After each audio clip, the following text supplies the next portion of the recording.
오늘 함께 읽은 25장 본문에서 순례자의 귀환이라는 제목으로 하나님 말씀 전합니다. 이제 25장을 끝으로 아브라함의 일생의 대단원의 막을 내리게 됩니다. 지난주에 본 대로 하늘의 하나님, 땅의 하나님께서 이삭의 아내를 짝을 맺어주시고, 그리고 우리의 믿음의 조상 족장 가운데 제2대 족장이 되는 이삭의 생애가 이제 시작이 되는 창세기 기록이 나오게 되는데, 이제 마지막으로 1대 족장, 또 우리 믿음의 모델이고 믿음의 원형을 가지고 믿음이 무엇인가를 우리에게 설명해 주려고 하시는 하나님께서 세운 아브라함의 죽음이 오늘 여기에 나오고 있습니다. 성경은 어떤 영웅담을 기록한 것도 아니고 또 특별한 사람을 하나님이 택해가지고 일을 하시는 분이 아니라는 것을 우리에게 잘 알려주고 있습니다.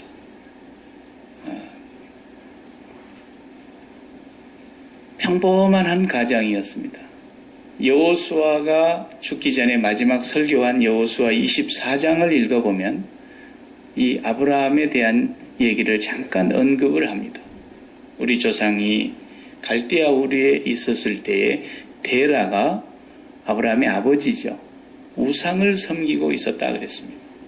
그러니까 데라만 섬긴 게 아니고 그 집안의 모든 식구가 다 우상을 섬기고 있었던 아주 평범한 한 집안 얘기였습니다.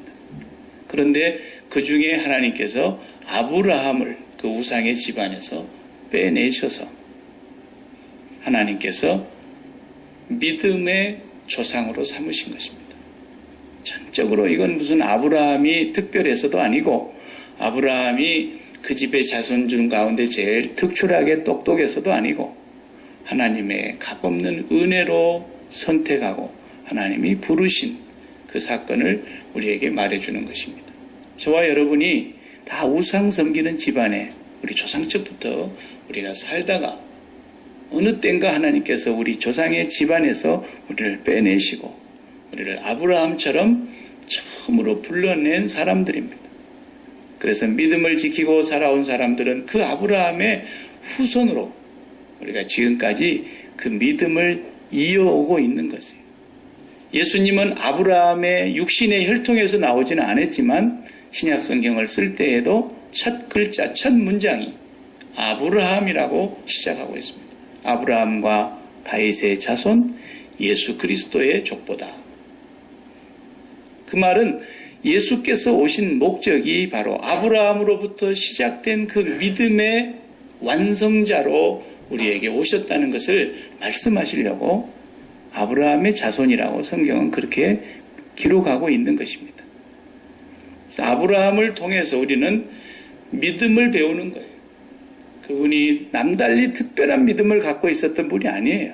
우리 모두가 다 그분의 믿음의 후손이고 그분의 믿음의 그 모델을 받아야서 그 원형을 따라서 살아가야 될 사람들이라는 거예요. 예수 그리스도 이후에 우리가 살고 있지만 역시 아브라함도 예수님이 내가 나기 전부터 아브라함이 나기 전부터 내가 있었느니라 요한복음 8장에서 그랬죠. 아브라함을 지으신 분이 예수님이시죠. 그분이 육신으로 세상에 오셔서 그 말씀을 하신 거예요.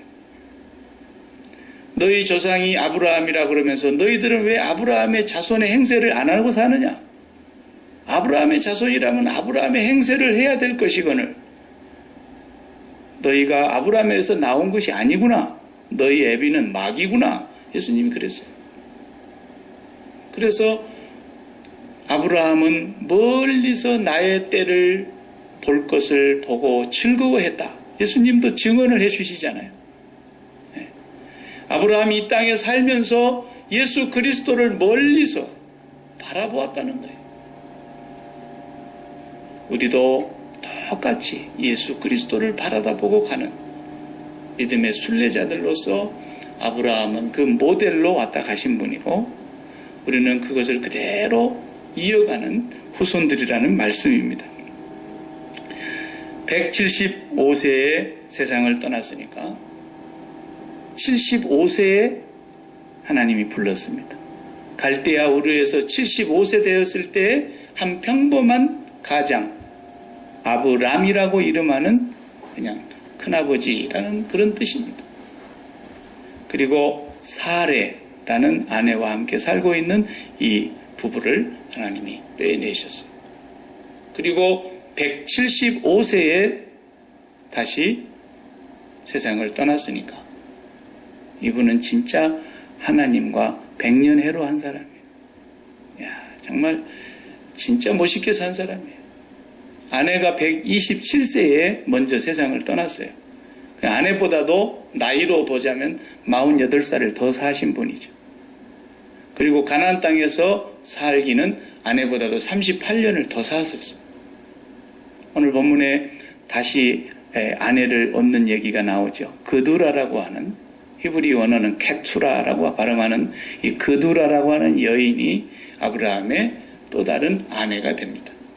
그래서 6명의 자녀가 거기서 태어나게 되고 하나님께서 아브라함에게 약속하신 대로 정말 복을 주셔서 땅에 많은 그 자손이 번성했습니다.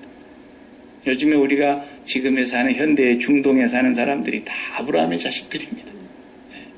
이삭의 후손으로 나오지 않은 것만 좀 다를 뿐이지 다 아브라함에게서. 그렇게 유다를 괴롭혔던 아수르라는 나라도 다 아브라함의 자손들이에요. 그래서 이런 것을 우리가 보면서 이제 아브라함은 마지막 죽기 전에 자기의 서자들에게도 자기의 재산을 다 물려줄 만큼 물려주고 서로 분쟁하지 않게 하기 위해서 멀리 동쪽으로 가라 해 뜨는 곳으로 다 보내고 그리고 아브라함이 세상을 떠났다 그랬어요. 오늘 그 세상 떠난 얘기를 읽어보면 그 표현이 참 의미심장합니다. 그 내용을 오늘 25장 8절에서 이렇게 표현하고 있습니다. 같이 한번 읽어보십시다. 그가 수가 높고 나이 많아 기운이 지나여 죽어 자기 열조에게로 돌아가매 대단히 감동적으로 썼어요. 그냥 평범한 얘기인 것 같은데 죽을 때의 모습을 그대로 묘사하고 있는 말이에요. 병들어 죽은 것도 아니었습니다. 오늘 본문을 직역을 해볼게요. 직역하면 이런 뜻입니다. 선한 백발로 충분히 늙어 기운이 다하고 아브라함이 그 결의에게로 모아졌다. 이렇게 단어가 되어 있어요. 열조에게로 돌아갔다. 그 말을 그 결의에게로, 우리 민족 결의, 그러죠? 그 결의에게로 모아진 사람이다. 이렇게 되어 있어요. 히브리 원어에가 그렇게 표현이 되어 있어요. 바 예아세프 엘 아마이브 이렇게 써 있는데 이 말은 그 결의에게로 다시 모아졌다. 그 결의에게로 다시 돌아갔다. 그런 말로 표현이 되어 있어요. 자기 열조에게로 돌아갔다는 말이 의미상으로는 그냥 천국 갔다. 이렇게 말해도 뭐 틀렸다고 할 수는 없지만 그 아브라함 당시에는 천국이라는 개념 자체가 없었어요. 창세기에도 천국이라는 말이 있지도 않고요. 아브라함이 충분히 늙었다. 그러니까 살 만큼 다 하나님이 정한 대로 살았다 그 말이에요. 그리고 또 아브라함이 기운이 지나요 그랬는데 모든 에너지가 다 고갈됐다. 힘이 다 빠질 때까지 살았다. 병이 든 것도 아니고 그리고 나서는 그 결의에게로 돌아갔다. 이렇게 표현을 하고 있습니다. 그래서 믿음의 조상 아브라함의 죽음은 우리에게 죽었다라는 말을 표현하기보다는 어딘가로 돌아갔다라는 거예요. 근데 그 결의에게로 돌아갔다. 그 백성, 히브리 말에는 암이라는 말이 people이라는 뜻이에요. people. 백성이라는 뜻이에요. 아마이드, 그 백성에게로, 그 결의에게로 돌아갔다. 이렇게 말했어요. 그래서 아브라함은 지금도 그 결의의 마음속에 영원히 살아있고 오늘 믿음의 자손들의 마음속에도 영원히 살아있는 분이에요. 그리고 아브라함은 죽었지만 육체는 죽었지만 흙에서 왔기 때문에 흙으로 돌아갔지만 하나님이 주신 그 생기는 하나님이 다시 찾아가신 거예요. 그래서 하나님과 함께 있어요. 이것을 예수님께서 분명히 설명을 해주셨기 때문에 우리는 그걸 분명히 믿어야 돼요. 마태복음, 마가복음, 누가복음의 공관복음서에 보면 이걸 안 믿는 사람들이 있었어요. 바리새인 말고 사두개인이라는 말 들어보셨죠? 바리새인이 있었는가 하면 그때 사두개인도 있었는데 그 사두개파 사람들은 부활을 믿지 않는 사람들, 이 세상의 전부를 믿는 사람들이에요. 그러니까 예수님을 흠잡으려고 와가지고 예수님에게 고약한 질문을 하지 않았습니까? 선생님, 어떤 사람이 장가 들었는데 그만 그 사람이 자식을 보지를 못하고 그냥 아내만 남겨두고 죽었습니다. 그러면은 히브리의 법에 의해서 둘째 아들이 그 형수에게로 들어가서 그 죽은 큰아들의 씨를 그 형수에게서 낳게 만들어줘야 되는 대를 이어가는 혼인법이 있는데 둘째가 들어가가지고 그 형수에게서 자식을 낳아주려고 갔는데 둘째도 죽었습니다. 뭐 그런 일이 있었는지 모르지만 이 사두개인들이 고약한 질문을 한 거예요. 셋째도 들어갔는데 셋째도 죽었고 그리고 저러이 7이 다 들어갔는데 7째 아들까지 자식을 못 낳아주고 죽었다라는 거예요. 그러면 나중에 부활 후에 그 7명의 아들들은 그 혼자 남아있는 아내에게 누가 진짜 남편이 되는 겁니까? 이런 고약한 질문을 했단 말이에요. 예수님을 궁지에 빠뜨리려고 그런 거였죠. 예. 그러니까 예수님께서 너희가 성경을 한참 오해했구나 그래서 성경을 몰라도 한참 모르는 거예요. 그러면서 예수님이 거기 답변하실 때에 출애굽기 3장 6절의 말씀을 인용하셨어요. 죽은 사람에 대하여 말씀하시면서 출애굽기 3장 6절을 제가 한번 읽어보면은 죽은 자가 살아난다는 것을 말할진대 너희가 모세의 책 중 가시떨기에 관한 글에 하나님께서 모세에게 이르시되 나는 아브라함의 하나님이요 이삭의 하나님이요 야곱의 하나님이로라 하신 말씀을 읽어보지 못하였느냐? 하나님은 죽은 자의 하나님이 아니라 산 자의 하나님이시니라. 그랬어요. 이 말씀이 무슨 말씀이냐 하면 아브라함이 죽은 게 아니다라는 거예요. I am the God of Abraham, I am the God of Isaac, I am the God of Jacob. 이렇게 I am 이렇게 현재형으로 썼단 말이에요. I was 이렇게 쓰지 않고. 그 말은 그 예수님께서 그 말씀을 모세에게 하나님이 나타나셔서 당신을 소개할 때에 하나님은 영원히 살아계신 하나님이라고 말씀했고 하나님은 죽은 자의 하나님이 아니라 산 자의 하나님이라 그랬지 않느냐. 너희가 성경을 많이 오해했구나. 그러므로 하나님은 아브라함이 살아있어. 살아계신 하나님이야. 살아계신 아브라함의 하나님이야. 살아있는 이삭의 하나님이고 살아있는 야곱의 하나님이야. 하나님은 시작도 없고 끝도 없고 영원하시고 하나님은 살아계신 하나님이라는 말의 뜻이 그런 뜻이라는 거예요. 그래서 예수님께서 말씀하시기를 모든 죽은 조상들이 다 하나님 안에 속하여 있다. 예수님이 그 사두개인들에게 그 말씀을 하신 거예요. 그러니까 아브라함은 죽어서 그 결례에게로 돌아갔다. 그 말은 아브라함은 지금 하나님과 함께 있다라는 거예요. 그러니까 변화산에서 예수님이 그 영광 중에 자기의 몸이 변화되는 순간 아브라함도 살아있는 것처럼 모세도 살아있었어요. 엘리야도 살아있었어요. 다 하나님 안에 살아있는 자의 하나님이라는 거예요. 죽은 자의 하나님이 아니다라는 거예요. 그래서 너희가 성경을 많이 오해했는데 결혼하는 것도 살아나서는 부활 시에는 결혼이라는 게 없어. 남자와 여자라는 게 없어.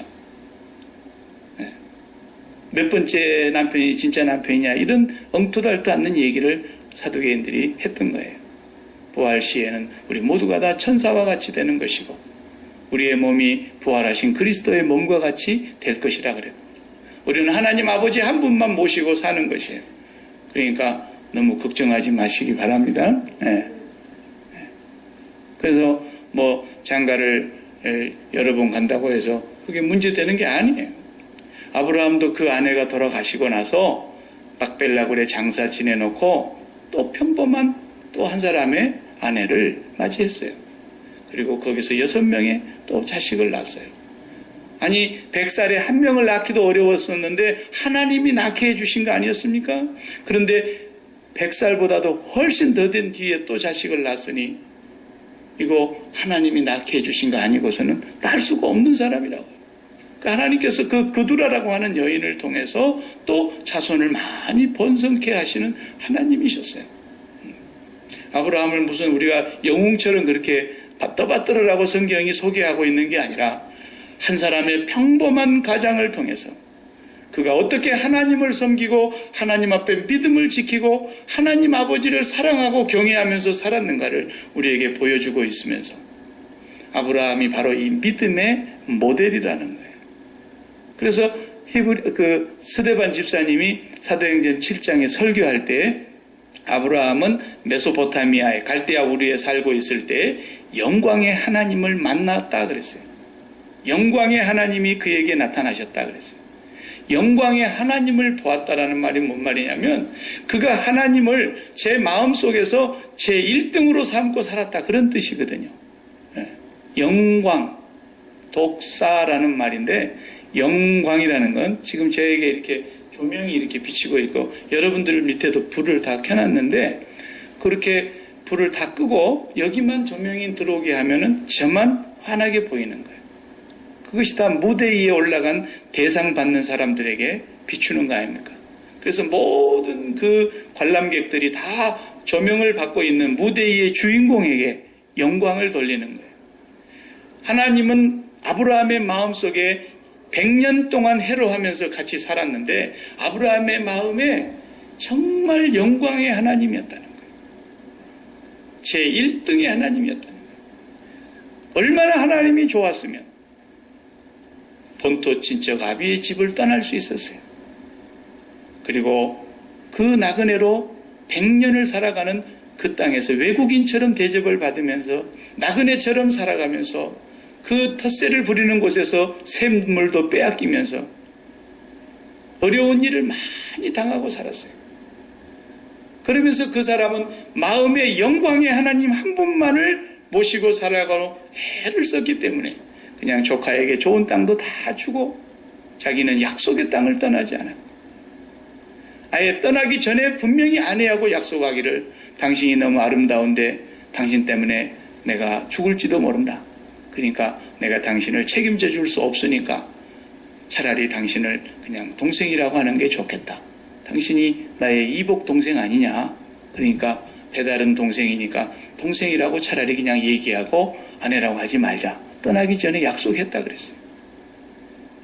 아내도 책임져 줄 수 없는 그런 사람이라는 걸 본인이 알아요. 100살에 낳은 자식도 포기했어요. 하나님께 드렸어요. 롯을 구해올 때 그 5개국이라고 하는 엄청난 큰 연합군과 318명의 자기 집에서 키운 가솔들을 끌고 가서 싸웠는데 하나님의 도움으로 이겼어요. 다시 롯의 모든 가족들을 되찾아오고 포로로 끌려간 사람들 다 되찾아오고 전리품까지 다 가지고 왔는데도 소돔 왕이 전리품은 네가 가져가라 그러니까 나는 네가 나를 부자 만들어줬다는 말을 듣기 싫어서 시로라기 하나도 갖지 않겠다. 그런 사람이에요. 이 땅에 마음을 두고 살았던 사람이 아니었다는 거예요. 이 땅이라고 하는 것은 자기의 무덤자리 하나, 자기 와이프 먼저 죽었을 때에 그 무덤자리 하나 사놓고 그것이 유일한 자기 부동산이었어요. 이 땅에 마음을 두고 살았던 사람이 아니라는 거예요. 고향으로 돌아갈 수도 있었지만 절대로 돌아가지 않았어요. 맹세하게 했어요. 그리고 거기서 반드시 며느리를 찾아오되 고향 땅에 가서 며느리를 데리고 오고 우리 아이는 절대로 그리 되돌아가지 말게 하라. 맹세를 시켰어요. 하나님의 약속을 굳게 믿었던 거예요. 그리고 그 멀리서 예수 그리스도를 바라보면서 고향으로 돌아가지 아니하고 영원한 본향을 바라보면서 나그네로 살았다. 그리고 175세에 수를 다하고 기운이 다 빠지고 그리고서는 그 결의에게로 돌아갔다. 이것이 믿음의 조상이 살았던 모습이고 우리가 그렇게 살아야 된다는 것을 지금 말씀하시려고 하는 거예요. 예수를 믿으면 믿을수록 어디하고 가까워져야 되느냐면 저 위하고 가까워져야 된다 그 말이에요. 그런데 교회가 맨날 이 세상에서 잘 되라고 축복만 하고 이 세상에서 자기를 성취하고 자기를 실현하고 자기를 강하게 하고 자기를 더 많게 하고 그런 사람은 나중에 아브라함처럼 못 죽어요. 눈을 못 감고 죽는다니까요. 너무너무 손을 뗄 것이 많아가지고 내가 왜 죽어? 내가 왜 죽어? 그러면서 죽을 놈 따로 있는데 왜 내가 죽어? 그러면서 난리를 치다가 나중에 하나님하고 또 딜을 해보는 거야. 하나님 재산을 절반을 드리겠습니다. 내가 다시 한 번만 살려주시면 이렇게 안 살겠습니다. 그러다 조금 좋아지면 3분의 1 드리겠습니다. 다시 또 바뀌는 거야. 전부 이 세상을 사랑하고 있는 거예요. 예수를 믿으면 믿을수록 갈라디아서 6장 14절 말씀처럼 그리스도 예수의 사람들은 그 정과 욕심을 십자가에 못 박았느니라. 그러므로 내가 세상에 대하여 죽었고 세상이 나에 대하여 또한 그러하니라. 세상이 나한테서 아무 매력이 없어. 나도 세상에 아무런 매력이 없어. 어느 것도 내 마음을 빼앗는 것이 없어. 아브라함이 그렇게 살았다는 거예요. 본토 친척 아비의 집에 그걸 마음에서 다 떠내보내고 그리고 적과 꿀이 흐르는 땅 약속의 땅만 붙들고 물이 흐르고 그렇게 초장이 펼쳐져 있는 롯이 찾아간 땅은 소할 땅은 버렸어요. 샘도 뺏으면 뺏기는 대로 주고 자기 것을 차지하려고 하지 않았어요. 무덤자리 하나만 붙들고 그 땅을 떠나지 않고 거기서 단을 쌓고 여호와의 이름을 부르면서 살았더라라는 거예요. 이게 이 땅에서 살아가는 사람들의 나그네의 모습이 그래야 된다는 거예요. 우리가 이사하다 보면은 한 번씩 이사 좀 정리하지 않습니까? 이사하면서 더 많이 갖고 가는 사람은 참 어리석은 사람이에요. 이사하면서 점점 버리다가 보면은 마지막 판에는 몸뚱아리 하나만 있는 거예요. 그냥. 이게 나그네의 삶이라는 거죠. 그래서 이 세상을 사랑하는 사람은 죽을 때도 시 눈을 잘 못 감습니다. 자식을 너무 사랑해도 눈을 잘 못 감습니다. 너무 자기가 걱정이 많아서 그런 거죠. 하나님께서 다 알아서 하실 테니까 걱정 말고 눈 감아야 됩니다. 우리 예수 믿는 사람이 뭐가 걱정이겠어요. 그래 우리 제가 어렸을 적에는 미제 그러면은 뭐든지 좋았습니다. 그렇지 않습니까? 미제가 국산보다 좋을 리가 없죠. 뭐든지 미제라 그러면 그냥 하나라도 더 주워 먹으려고 그랬고, 예. 정말 미제 그러면 아마 양진물도 막을 쓸는지 몰라요. 예. 근데 요즘은 미제가 너무 흔하고 우리가 다 요즘 미국에 가서 살지만 미제 하나도 안 쓰고 다 메이드 인 차이나 쓰고 있지 않습니까? 그 어떤 사람이 어느 날 자기가 집에 와서 이렇게 물건을 정리하면서 쭉 보다 보니까 자기가 마음에 들었던 물건들 산 것을 쭉 펼쳐놓고 39가지를 펼쳐놓고 조사를 해보니까 그중에 24가지가 메이드 인 차이나더래요. 예, 미국 경제부 잡지 기자인 사라라고 하는 여자가 직접 자기가 자기 살림살이에서 조사를 해보니까 그래서 이 전부 메이드 인 차이나 그래서 이 메이드 인 차이나 보이콧을 한번 해야 되겠다. 그렇게 해가지고 자기가 가계부를 쓰고 일지를 쓰면서 차이나 쓰지 않기를 1년 동안 해본 거예요. 실제로 애들하고. 그래가지고 나중에 그 결과 보고서를 책으로 썼어요. 그 책 제목도 분명히 그렇게 썼습니다. 책 제목이 재밌어요. A Year Without Made in China 이렇게 돼 있어요. 책 제목이. 어쨌든 메이드 인 차이나 없이 1년을 살아보겠다는 거예요. 그런데 제일 먼저 뭐에 부딪히냐면 애가 이제 신발을 사달라고 해서 신발 사러 스토어에 갔는데 한 50가지 종류의 운동화가 쫙 이렇게 있는데 보니까 메이드 인 차이나 아닌 게 하나도 없더래. 그래서 신발을 못 사고 집에 와서 인터넷으로 주문을 했어요. 자꾸 찾았는데 메이드 인 이탈리가 하나 있더래. 그래서 이탈리아제를 사갖고 이렇게 쇼핑을 했는데 이렇게 뭡니까 그 운임 딜리버리 차지 뭐 이거 하다 보니까 메이드 인 차이나보다도 한 7배에서 8배 더 들어갔다는 가격이. 그 다음에 아이 책상에 전등이 고장이 났는데 전등을 바꾸려고 이제 가다 보니까 또 메이드 인 차이나야.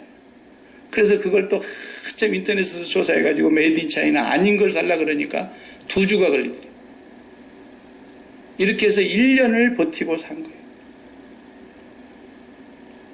그렇게 메이드 인 차이나 안 쓰고 살기가 힘든 세상이 됐다는 거예요. 네. 물론 뭐 메이드 인 차이나에 있어서 좋죠. 인구가 많은 나라가 노동력이 값싸니까 뭐 물건을 싸게 만들어서 온 세계 사람들이 편리하게 싸게 구입하는 것 참 좋은 일이기도 하죠.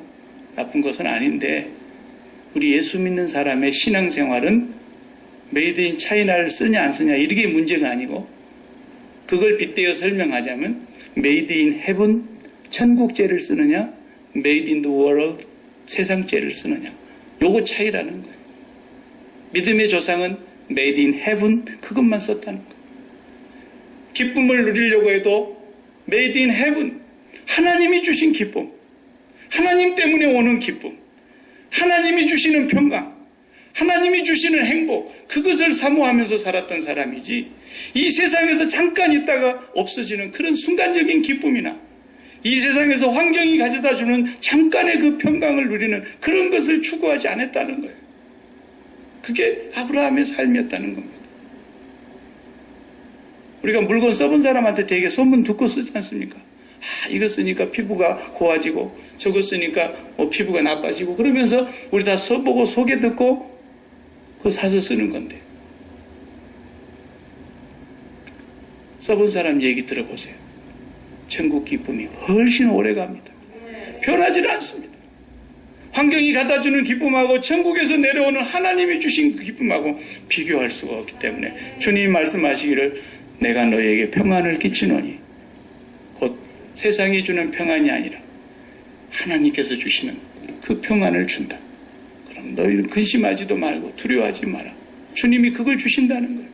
돈 없이 값 없이 와서 포도주와 젖을 사라. 왜 양식 아닌 것을 위하여 은을 달아주고 배부르게 못할 것을 위해서 그렇게 수고하느냐. 세상에 있는 메이드 인 더 월드 이 세상에 있는 제품은 내가 얻으려고 해도 얻기가 힘듭니다. 엄청나게 일해야 되고 엄청나게 수고해야 되고 엄청난 값을 지불해야 되고 그래도 잠깐 있다가 마는 거지만 이 세상의 것이 별거 아닌 것 같아도 하나님께서 하늘로부터 내려오는 그 기쁨과 평강을 얻게 되면 그 기쁨은 빼앗을 수가 없고 그 평강은 변질되지도 않고 그 평강은 영원한 기쁨이 되어서 아브라함은 그렇게 살았다라는 거예요. 우리가 주님을 믿는 날이 더하면 더할수록 주님과 가까워져야 되고 천국과 더 가까워져야 되고 저쪽 집 제품을 쓰는 것을 더 좋아해야 된다는 거예요. 우리가 미제 쓰는 걸 그렇게 옛날에 60년대 70년대 좋아했던 거죠. 우리는 천국에 속한 사람들이니까 천국제 사용하는 사람들. 사랑하는 성도 여러분, 아브라함의 죽음을 두고 히브리서에서는 이렇게 기록을 했습니다. 이 사람들은 다 믿음을 따라 죽었으며 약속을 받지 못하였으되 그것들을 멀리서 보고 환영하며 또 땅에서는 외국인과 나그네로라 증거하였으니 이같이 말하는 자들은 본향 찾는 것을 나타내미라. 저희가 나온 바 본향을 생각하였다면 돌아갈 기회가 있었으려니와 저희가 이제는 더 나은 본향을 사모하니 곧 하늘에 있는 것이라. 그러므로 하나님이 저희 하나님이라 일컬음 받으심을 부끄러워 아니하시고 저희를 위하여 한 성을 예비하셨느니라. 하나님이 아브라함의 하나님이라고 칭함을 받는 걸 부끄러워하지 않으셨다는 거예요. 자식이 잘못하면 애비 욕먹인다 그러죠? 네. 우리가 잘못 살면 하나님 욕먹이고 하나님 영광 가리는 거 틀림없죠? 우리가 이 세상을 살면서 세상을 그토록 사랑하고 살아가는 삶이라면 이건 뭔가 믿음이 문제가 있다라는 거예요. 아브라함은 어떤 면에서 영광의 하나님을 만난 그날부터서 아내 사라보다도 하나님과 결혼한 사람처럼 살았어요. 하나님과 100년 동안을 더 살다가 175세에 100년 해로를 마치고 간 사람이에요.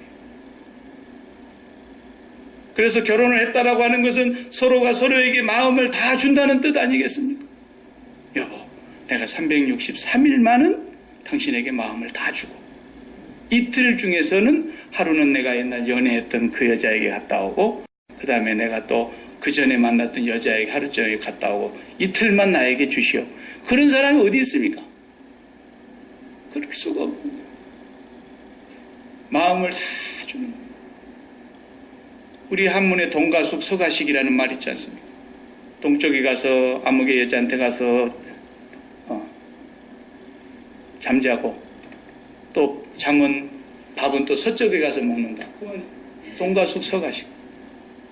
이 사람들의 마음이 이 세상에다가 마음을 두고 이 세상을 다 사랑하고 연애하고 있으면서 죽으면 천국 가고 싶다. 그건 무슨 말과 똑같으냐면 시어머니가 마음에 안 드는데도 어머니 저 푸른 초원 위에 그림 같은 집을 짓고 저는 시어머니하고 100년 동안 살고 싶어요. 꼭 그렇게 말하는 거짓말과 같아요. 세상에 그런 거짓말이 어디 있어요? 이 땅에 살면서도 우리가 하나님과 결혼한 신부이기 때문에 여호와는 우리의 남편이기 때문에 우리가 그분에게 마음을 주고 살면 살수록 세간이 흐르고 세월이 흐르면 흐를수록 우리가 세상을 더 정리하고 그러기 위해서 십자가를 붙잡고 십자가에서 세상을 못 받고 세상은 점점 멀어지고 하나님 아버지가 점점 가까워오다가 기운이 다 빠지고 하나님이 살아라는 나이까지 충분히 살고 하나님의 백성의 품으로 돌아가게 되는 줄 믿습니다. 이것이 아브라함의 믿음이었고 우리가 그 믿음의 후손이라는 것을 지금 가르쳐주고 있는 것입니다. 이 축복이 저에게도 여러분에게도 있기를 축원합니다. 기도하십시다.